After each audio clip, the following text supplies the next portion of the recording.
கொடுத்தா இப்போ வந்து இதால் 2 கடலை மாவு போட்டிருக்கேன். இதில் இப்போ வந்து அதுக்கு உப்பு போடுறேன்.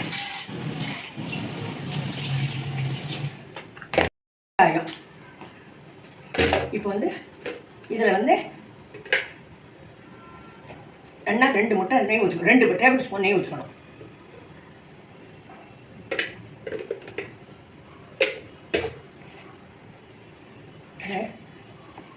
எண்ணா பெரட்டிக்கணும். இது கூட இந்த பச்சை மிளகாய்,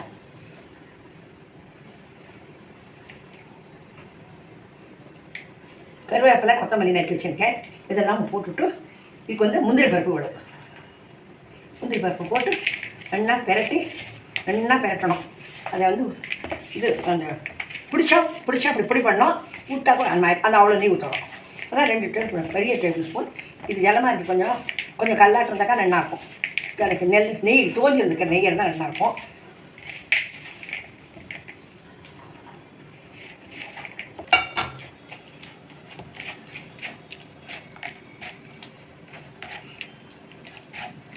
மாவை நல்லா பிசின்னு விட்டு இதை வந்து இந்த கொஞ்சம் ஜலத்தை ஊற்றி ஒரு பக்கமாக இந்த மாவை வச்சுக்கணும். பூரா மாவு பிசியக்கூடாது.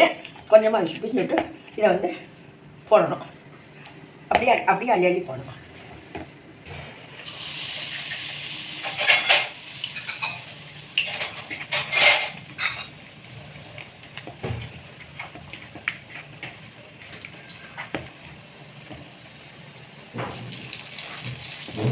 இந்த மாதிரி பிசிக்கணும். இதை போடணும். இதை போட்டாக்க டிஃபன் அது டீ கூட ரொம்ப நல்லா இருக்கும். டிஃபனுக்கு நல்லா இருக்கும். சுருக்கா பண்ணிடலாம். பண்ணி பாருங்க. இதை வந்து கொஞ்சம் ஒடுப்பாகவே தான் இருக்கணும். ஒன்றும் செவக்க வேண்டாம்.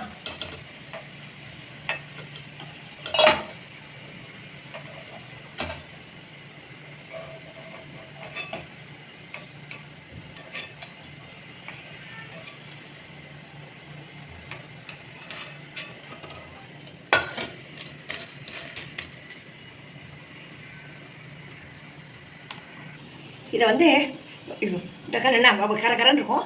நல்லா இருக்கும். இது பண்ணி பாருங்க. லைக் பண்ணுங்க, ஷேர் பண்ணுங்க, சப்ஸ்கிரைப் பண்ணுங்க. பாருங்கள், பண்ணி பாருங்கள். ரொம்ப சுழுவு, ரொம்ப சுருக்கா பண்ணலாம். நல்ல டிஃபனுக்கு ஆகும்.